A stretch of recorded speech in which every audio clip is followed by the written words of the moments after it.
Perkenalkan, nama saya Sakti Mandala Putra. Saya selaku menjadi ketua kelompok 2 di dalam tugas konseling.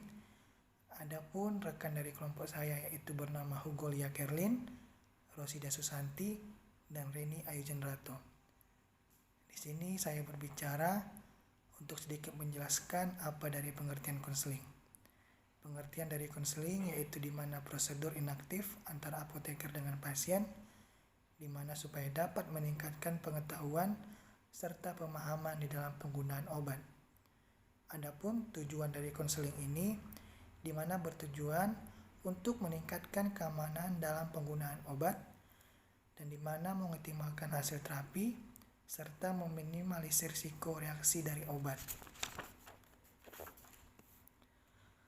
Untuk sasaran konseling di mana sering terjadi yaitu konseling terhadap pasien rawat jalan, di mana konseling dapat dilakukan atau diberikan pada pasien pengambilan obat di apotek. Yang kedua, di mana konseling dapat dilakukan untuk pasien rawat inap, di mana konseling dapat diberikan kepada pasien dengan melanjutkan hasil terapi di rumah.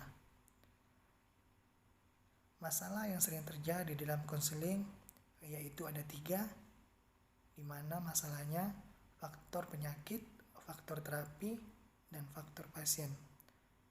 Di sini saya sedikit menjelaskan dari faktor penyakit, di mana karena lamanya terapi berlangsung, sedangkan faktor terapi di mana karena kesulitan dalam penggunaan obat, serta faktor pasien di mana sering menganggap pengobatan yang dilakukan tidak begitu efektif.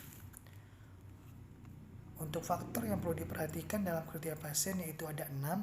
Yang pertama, pasien berkondisi khusus. Yang kedua, pasien dengan terapi yang diberikan dalam jangka panjang.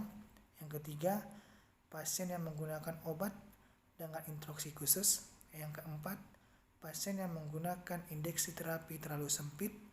Yang kelima, pasien yang menggunakan obat terlalu banyak.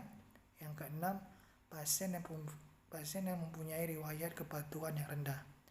Adapun tahapan kegiatan konseling yang dapat dilakukan yaitu di mana kita untuk membuka komunikasi antara pasien dengan apoteker, di mana untuk selanjutnya kita juga bisa memberikan atau menanyakan hal-hal yang mencangkup dalam mengenai obat, ya, di mana juga kita bisa memperagakan atau menjelaskan bagaimana cara penggunaan obat.